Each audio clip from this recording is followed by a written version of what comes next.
गुरुग्राम जो है वो कॉस्मोपॉलिटन सिटी है, वो मेट्रोपॉलिटन सिटी है, वो मिलेनियम सिटी है, वो राजस्व का एक शहर है। इकोनॉमिक पॉइंट ऑफ व्यू से देखें तो गुरुगांव इस समय पूरे देश के अंदर 8वें पायदान पर है। यहाँ पर जो 500 फॉर्चून कंपनी है उसमें 250 कंपनियों का हेडक्वार्टर जो है वो गुरुग्राम में है।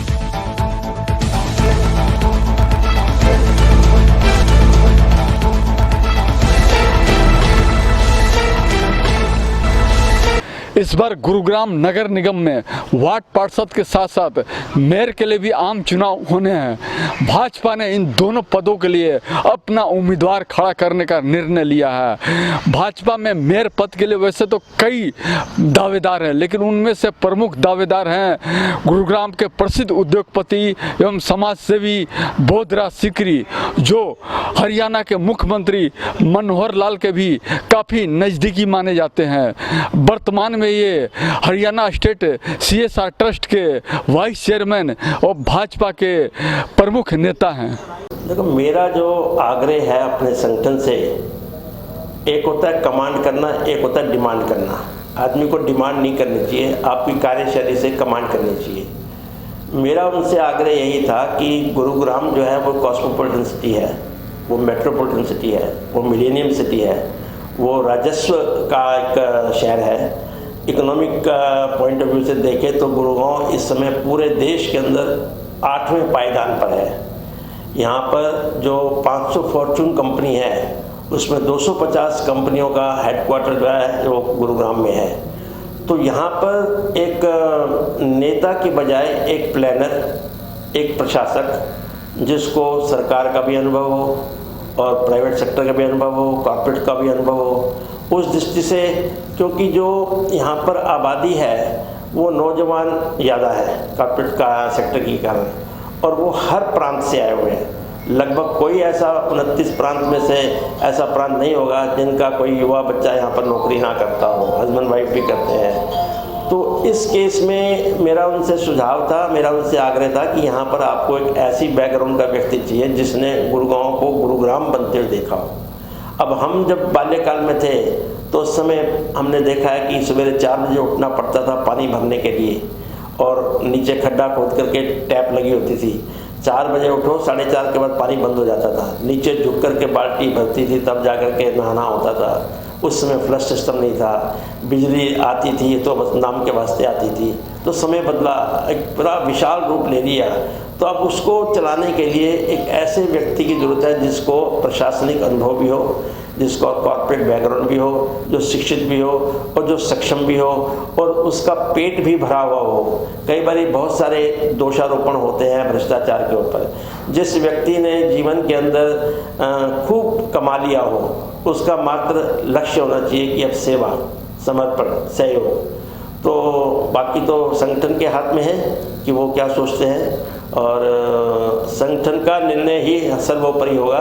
मेरी कोई उनसे आग्रह जरूर कर सकता हूँ, बाकी उनका जो निर्णय होगा संगठन का वही सर्वोपरि होगा, और मुझे किसी प्रकार की कोई, मेरी जो सेवा है संगठन के प्रति और शहर के प्रति और सामाजिक संस्थाओं के प्रति, उसमें किसी प्रकार की कमी आने वाले नहीं है। सरकार इस समय प्रयासरत है।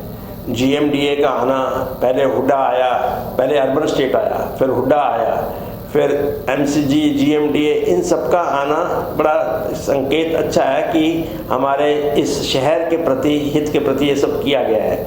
अब इनमें थोड़ा बहुत समन्वय की कमी हो सकती है, क्योंकि कुछ एरिया हुड्डा के पास है, कुछ HSIDC के पास है, कुछ MCG के पास है, कुछ GMDA के पास है। कई ऐसे विषय हैं, इन आपस में समन्वय, क्योंकि मैंने अभी हाल ही में एक और भी प्लेटफॉर्म पे कहीं मेरा इंटरव्यू था, मैंने उनको सुझाव दिया कि जैसे मुझे अभी हाल ही में GMDA में रेजिडेंट एडवाइजरी काउंसिल का सदस्य मनोनीत किया गया है, तो मैं चाहता हूँ इसी प्रकार की एक काउंसिल या कमेटी MCG के डिपार्टमेंट के अंदर भी, उसमें विशेषकर पुराने शहर को ध्यान में रखते हुए होनी चाहिए, ताकि वहाँ की समस्याएं अलग हैं। अभी हाल ही में कुछ रोड सेफ्टी कमेटी की मीटिंग में भी इस पर चर्चा हुई कि पुराने गुड़गांव की समस्याएं टोटली अलग हैं, न्यू गुड़गांव की अलग है, तो इसलिए इस प्रकार का समन्वय आपस में बिठाना, ताकि कोई भी, क्योंकि इस पूरे शहर का हर नागरिक का पूरा अधिकार है, जो नए गुड़गांव में है उसका सेम अधिकार पुराने गुड़गांव के नागरिक के पास भी है।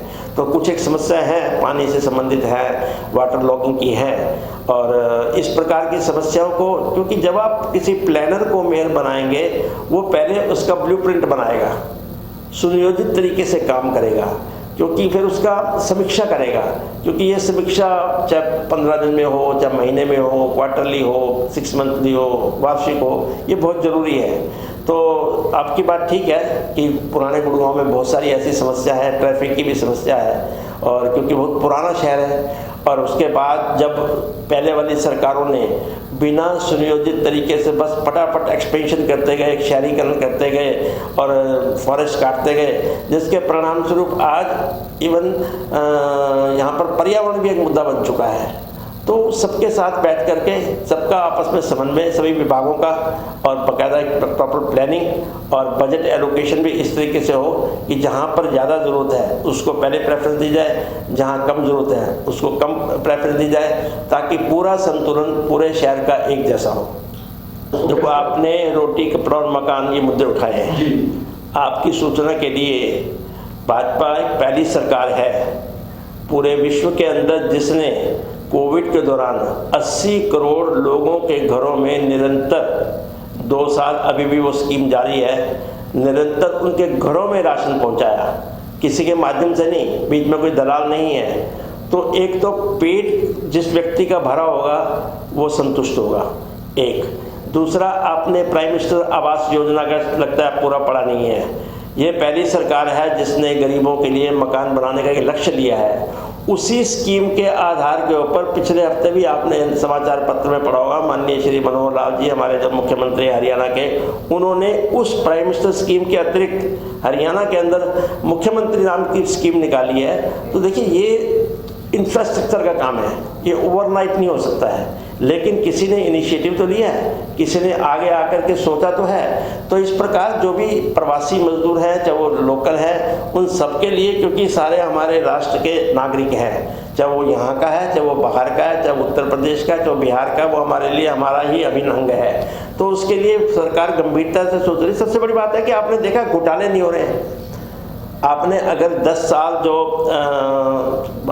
माननीय हमारे श्री मनमोहन सिंह प्राइम मिनिस्टर के दौरान में, आज के पेपर में आपने पढ़ा होगा आपने 78 खरब 20 अरब और 69 करोड़ के घोटाले हुए हैं, जिसमें स्पेक्ट्रम भी है, जिसमें कोयला भी है, जिसमें मनरेगा भी है, इस प्रकार के, इसमें राष्ट्रमंडल खेलों का घोटाला भी है।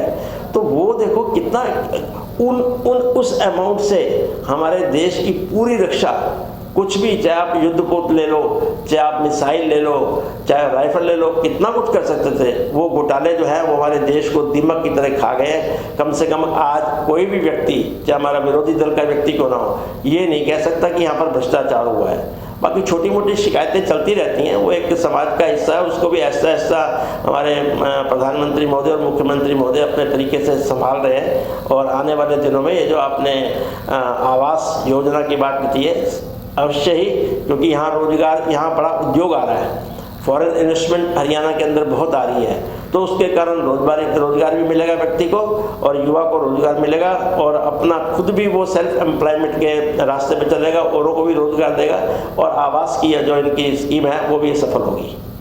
ऐसा कि पहले मात्र एक हॉस्पिटल होता था जी, वो होता था अपना पुराने शहर में, इस समय जिसको सिविल हॉस्पिटल बोलते थे। उसके बाद क्योंकि वो बहुत पुरानी बिल्डिंग थी, वहाँ पर सेक्टर 10 में एक काफ़ी बहुत बड़ा हॉस्पिटल बनाया गया, लेकिन उसके थोड़ा आधा घंटा आगे जाकर के झज्जर में इतना बड़ा ऑल इंडिया मेडिकल, कल भी किसी कार्यक्रम के अंदर मेरे से किसी ने सवाल पूछा, इतना बड़ा हॉस्पिटल बनाया है ऑल इंडिया मेडिकल इंस्टीट्यूट, उसकी लोग नहीं बात करते हैं। वहाँ पर आधुनिक उपकरण हैं, हर बीमारी का इलाज है। और ये जो हमारी आयुष्मान भारत स्कीम है और हमारे हरियाणा की चिरायु स्कीम है, इसमें देखो ना कि 5-5 लाख रुपए एक व्यक्ति के प्रति, यानी उसमें 40 करोड़ परिवार कवर हो गया है। और हमारी जो हरियाणा की चिरायु स्कीम है उसमें लगभग 70-80% व्यक्ति कवर हो गए हैं। तो सब सुविधा, अब जो दूसरा हॉस्पिटल है उसकी भी अभी हाल ही में बात की है और बस अड्डे की भी बात की है। तो ये सारे प्रोजेक्ट इंफ्रास्ट्रक्चर से रिलेटेड है, कैपिटल एक्सपेंडिचर इन्वॉल्व है इसमें, थोड़ा सा समय लगता है कि, लेकिन ऐसा नहीं कह सकते कि हॉस्पिटल नहीं है, हॉस्पिटल है। और जो इस समय एग्जिस्टिंग छोटी छोटी डिस्पेंसरियाँ सरकारी, उसको भी अपग्रेड किया जा रहा है। कल हमने एक सुशांत ब्लॉक में एक डिस्पेंसरी जो बहुत पहले जर्जर अवस्था में थी, मन गदगद हो गया उसकी सफाई वगैरह को देख करके, उसके इंफ्रास्ट्रक्चर को देख के, और वहाँ पर हमने ब्लड डोनेशन कैंप लगाया, आई चेकअप कैंप लगाया। तो सरकार गंभीर है। बाकी इस प्रकार के प्रोजेक्ट थोड़ा सा समय लगेगा और ये जो नए हॉस्पिटल की रूपरेखा वो भी शक्ल लेने वाली है। और जो सेक्टर 10 का अस्पताल है और आगे जो झज्जर में ऑल इंडिया मेडिकल है, ये सब अच्छी सुविधाएं हैं और इसमें किसी भी आम व्यक्ति को किसी प्रकार की सुविधा नहीं होनी चाहिए। और जाकर कि किसी भी प्राइवेट सेक्टर हॉस्पिटल में, कॉर्पोरेट हॉस्पिटल में जाकर के भी आयुष्मान स्कीम के अंदर बीपीएल जो कार्ड होल्डर है वो इलाज करा सकते हैं। Hello everyone, good evening. I am Justy and I'm a freelance model and a Fashion X winner. और आज मैं RBN न्यूज़ के साथ हूँ। RBN न्यूज़ हमेशा सबसे अच्छी न्यूज़ दिखाते हैं, सबसे सच्ची न्यूज़ दिखाते हैं। Please like, share and subscribe to RBN news.